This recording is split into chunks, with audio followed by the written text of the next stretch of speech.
বাবুর কাছ থেকে কিছু শুনে নেব। কাদিলপুর নবীন সংঘ আয়োজিত সার্বজনীন শ্রী শ্রী লক্ষ্মী পুজো ও নবান্ন উৎসবের রজত জয়ন্তী বর্ষপূর্তি অনুষ্ঠান আজ 16ই জানুয়ারি বৃহস্পতিবার তৃতীয় দিন। আজ সবচেয়ে গুরুত্বপূর্ণ ছিল স্বেচ্ছায় রক্তদান শিবির। এই মহতী রক্তদান উৎসবের শুভ সূচনা করেন ঘাটাল মহকুমার মহকুমা আধিকারিক মাননীয় শ্রী সুমন বিশ্বাস মহাশয়।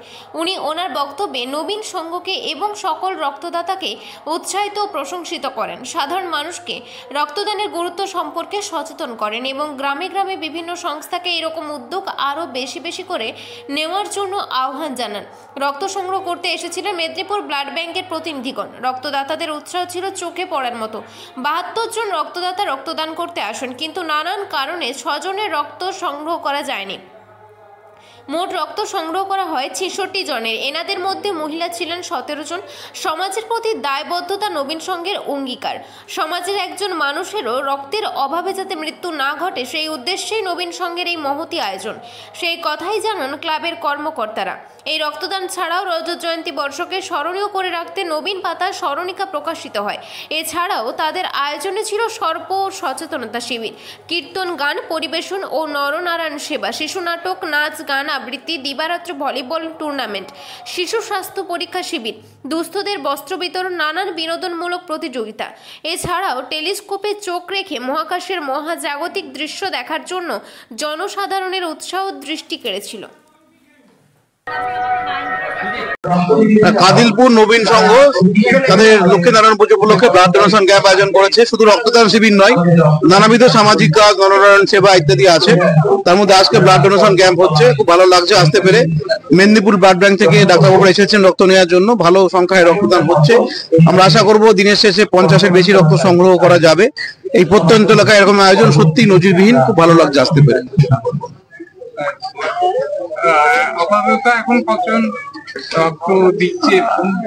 এখন 13 জন রক্তদান করেছেন। অনেকে আসছেন রক্ত দিতে। আমরা অনুরোধ করব সবাইকে এবং এই ক্লাবের মেম্বারদেরকে যাতে করে 50-এর বেশি রক্তদান সংগ্রহ করা যায় আজকে।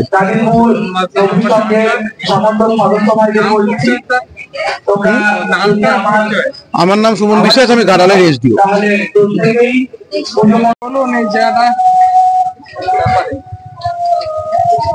এই জায়গাটা পশ্চিম মেদিনীপুর জেলার দাসপুর থানার কাদিলপুর গ্রাম, একটি বর্ধিষ্ণু গ্রাম।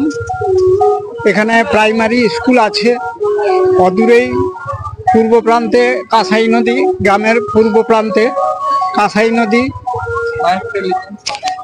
এই ক্ষেত্রটি বেশ দুটি প্রাচীন বট গাছ আছে। সামনেই প্রাথমিক বিদ্যালয়।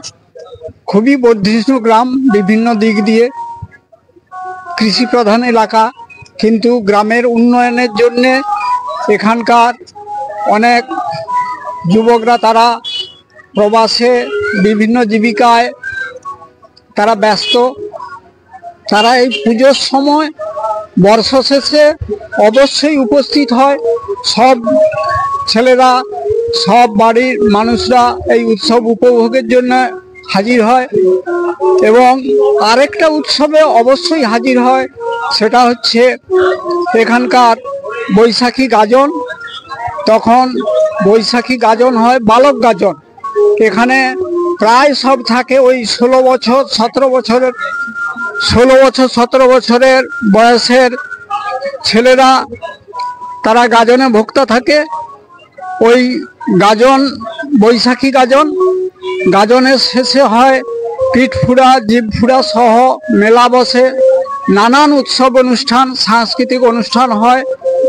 আর ওই গাজন শেষেই জ্যৈষ্ঠের প্রথমে শুরু হয় শীতলা মায়ের আরাধনা। এটা গ্রামের শীতলা মা বলে পরিচিত।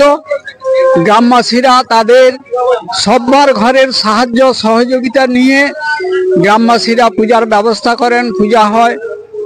আবারও বলছি যে গ্রামটি বর্ধিষ্ণু সমস্ত দিক দিয়েই।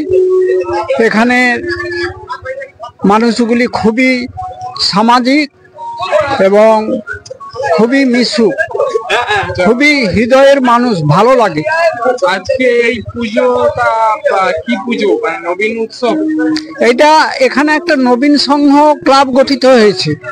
এই ক্লাবটা হয়েছে 1994 থেকে।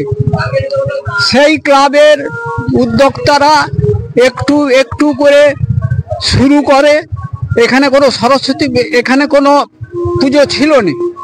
ছেলেরা বললো আমরা একটা সারা বছরের শেষে একটা উৎসব করব, আনন্দ করব। তারা সরস্বতী পূজা শুরু করলো। সরস্বতী পূজা করলো 2-4 জন। শুরু করার পরেই সেখানে এসে ভিড় করলো অন্যান্য যুবকরা যে আমরাও তোদের সঙ্গে লাগবো। চালা বেঁধে সরস্বতী পূজা হতো। তারপর এটা ওই শতাব্দীর শেষের দিকে 99 সালের দিকে 1999 ভাবলো যে সরস্বতী পূজা তো প্রায় বাড়িতে বাড়িতে হয়, স্কুলে হয়, অন্যান্য ক্লাবে হয়, তো আমরা এই সরস্বতী পূজা বাদ দিয়ে আমরা নবান্ন উৎসব করব বলে তারা এই ভাবনা নিয়ে তারা ব্যবস্থা করলো এই নবান্ন উৎসব। এই কার্তিক মাসের শেষে নূতন ধানে নবান্ন এবং সাথে লক্ষ্মীনারায়ণের পুজো। লক্ষ্মীনারায়ণের পুজো করে নবান্ন উৎসব এটা শুরু হয়েছে ওই 99 বা 2000 সালের দিকে, এবং তাতে করে একটু একটু করে প্রতি বছর সাংস্কৃতিক অনুষ্ঠান পালিত হয়। সেই অনুষ্ঠান হতে হতে এটা 25 বছর পূর্তি হলো। এবছর ছিল অনুষ্ঠানের প্রচন্ড সংখ্যায় বেশি উৎসব অনুষ্ঠান। কত বছর অনুষ্ঠান? এই অনুষ্ঠানটা 25 বছর পালিত হলো। এই 25 বছর পূর্তি অনুষ্ঠান হচ্ছে। এবছর অনুষ্ঠানের সংখ্যা ছিল বেশি, আনন্দ উৎসবের সংখ্যা ছিল। রক্তদান শিবির, তারপর কীর্তন গান, তারপর প্রসাদ